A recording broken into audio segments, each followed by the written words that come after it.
when you think about this catalog of great literature, and then you think about this idea that you would ban some of it, the question I have is, are there books that are worthy of banning?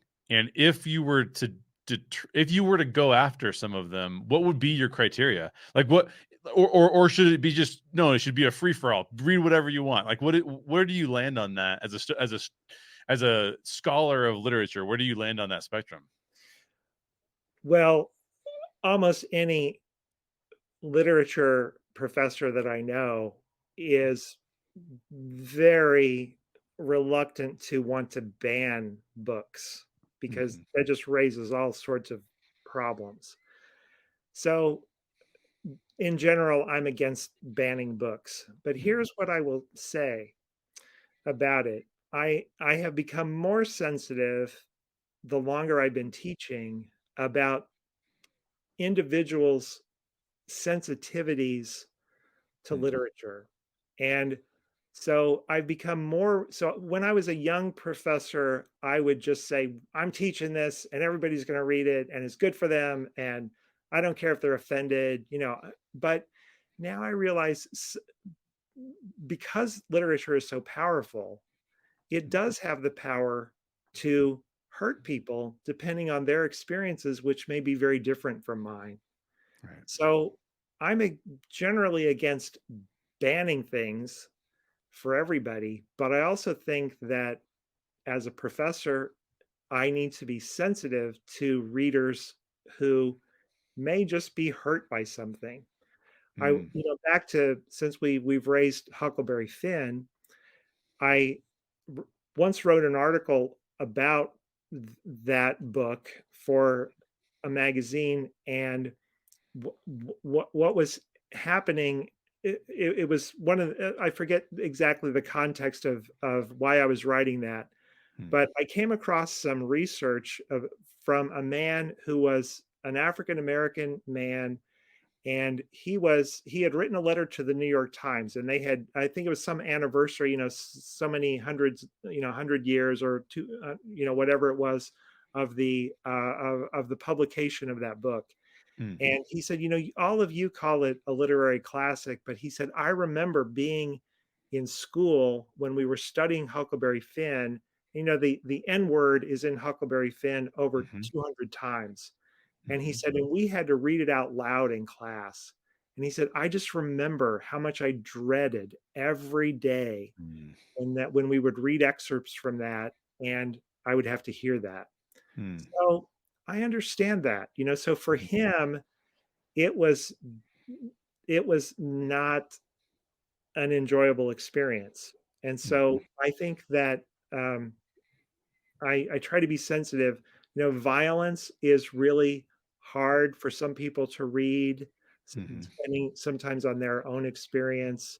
So certain things can really harm someone. So if they have a problem with it, I would give them something else to read. I don't think people Mhm. should be forced to read something that will hurt them. Yeah, I think that's very wise. That's very good. I think too there is I think one of the things that you're probably alluding to as well is that how you are exposed to the work, how you because there is something to be said for once the creative work is done.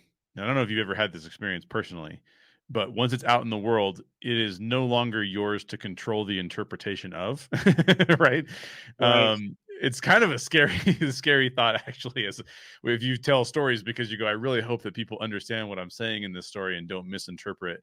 In fact, Nathan, my co-writer, and I are very specific to say, like, what could this be interpreted as, and what do we not want it to be interpreted toward?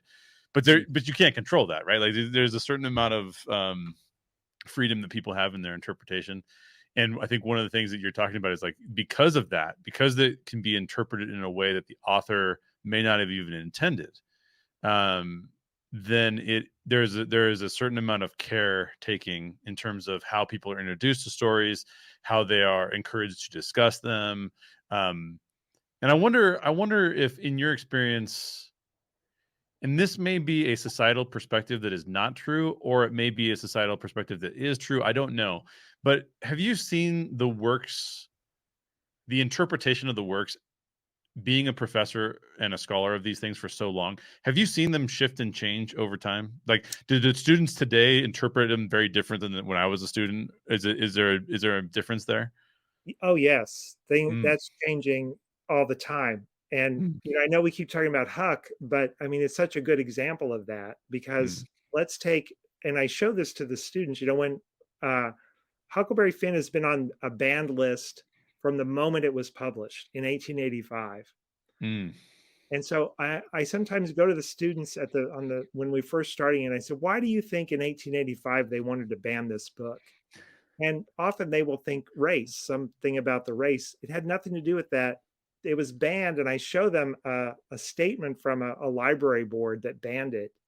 It Wow. was banned because it uses bad grammar. Well, Ah, Huckleberry Finn is telling the story. He's an uneducated 14-year-old, bad yeah. grammar and just things that were offensive to them because their idea of literature is the main character should be a role model for how Ah, to behave. Well, mm. Huck is not a role model. He Right. is, not in those ways, not in using good grammar and things like that. He's a role model morally, maybe, but the book was banned for that. Well, we have changed our view of what literature is supposed to do.